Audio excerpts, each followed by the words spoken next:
All right, this is the first lecture on sound waves. So we've talked about waves in general. Now we want to talk about some specific waves, mechanical waves, which are sound waves. Sound waves are longitudinal. We showed an example of that last time. They travel through any material and medium.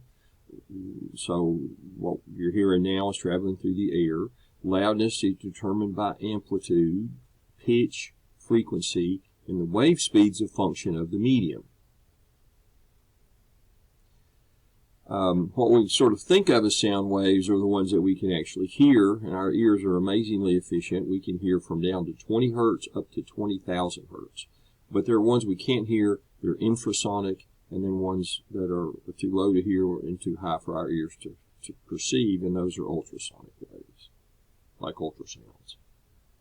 So an example is a tube with some air in it with a piston that moves back and forth. And what happens is we get a pressure wave. And then we have an amplitude, and then it's a sine of kx minus omega t. Now we've got a simulation on canvas for that looks like this. So if I start, you can see the pressure or density, what you'd actually be seeing with the density, but the density and pressure both vary. And the frequency is caused by whatever's making the wave, so how fast that piston goes. And then the speed determines what type of gas we have in there and its pressure, etc. And so the wavelength will be determined. If the frequency is the source, the speed is the medium. Remember, we've got velocities, frequency times the speed. So that's what sort of the way we're visualizing sound waves.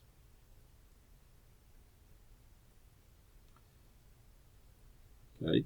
Like we said, the speed of sound depends on the medium, and we saw before, like on the string, it depends on something that describes its compressibility, something that describes its density. So for sound waves, it's going to be what's called the bulk modulus over usually the density.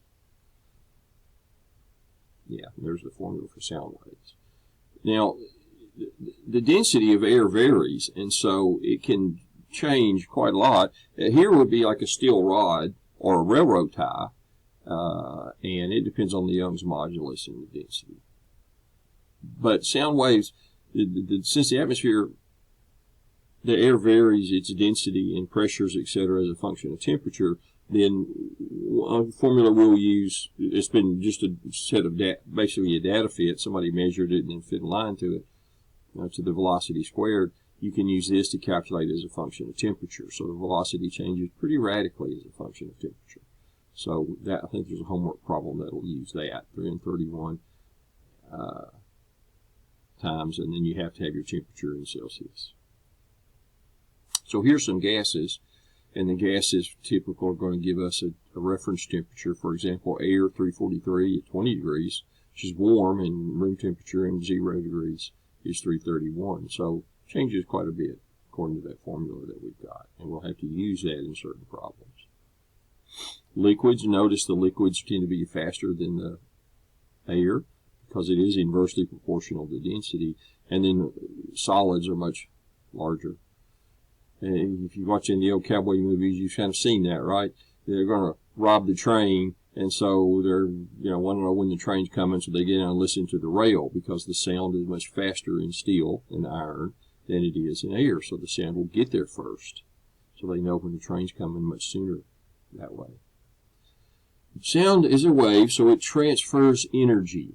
And remember, power is the energy per unit time, and we saw earlier that it depends on a number of things, including the amplitude and the frequency. In our next lecture, we'll talk about how we're going to measure that specifically. So, we'll see you in the next lecture.